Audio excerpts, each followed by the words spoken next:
কি বলবো আকাশচুম্বী, এটা আমি দিতে পারবো না। কারণ যেখানে আমি এসেছি এখানে খুব একটা ভয়ঙ্কর জায়গা ছিলেন। এই জায়গাটা এখানে প্রতিষ্ঠা করার জন্য এই একমাত্র আমাকে যিনি সাপোর্ট দিয়েছেন মাননীয় প্রধানমন্ত্রী, সাবেক তিনবারের প্রধানমন্ত্রী বেগম খালেদা জিয়া, ওনার অর্থায়নে এই মাদ্রাসার আমি কাজ শুরু করি অল্প কিছু অর্থ দিয়ে।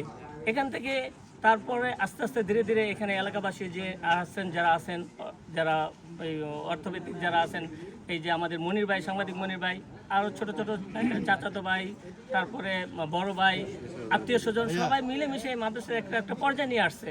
তো এখন আমি যখন থেকে শুরু করেছি, বেগম খালেদা জিয়া আল্লাহ ওনাকে বেহেশত নসিব করুক, ওনার থেকে টাকা পয়সা নিয়ে এসে আস্তে আস্তে এখান থেকে শুরু করার পর থেকে এখান থেকে এখন এই পর্যায়ে চলে গেছে বর্তমান প্রধানমন্ত্রী জনাব তারেক রহমান, ওনার যে সুযোগ্য সন্তান কলিজার আদরের কলিজার টুকরা ব্যারিস্টার জাইমা রহমান।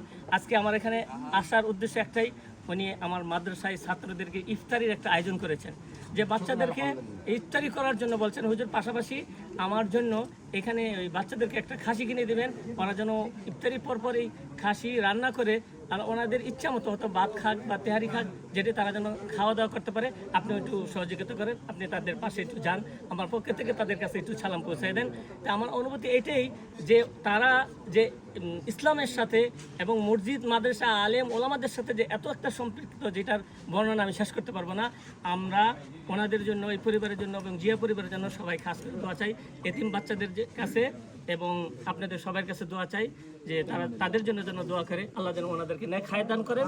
এবং ওনার বাবা জনাব ব্যারিস্টার, ওনার বাবা বাংলাদেশের যে প্রধানমন্ত্রী জনাব তারেক রহমান যে উদ্যোগ নিয়েছেন ওলামাই কেরামদেরকে নিয়ে এবং দেশের ভালো মানুষদেরকে নিয়ে সমাজটাকে গড়বেন, দেশ গড়বেন, আল্লাহ তাআলা ওনার সমস্ত মাকসাদ আল্লাহ যেন কবুল করে নেন। আমরা আলহামদুলিল্লাহ রাব্বিল আলামিন। আসসালামু আলাইকুম।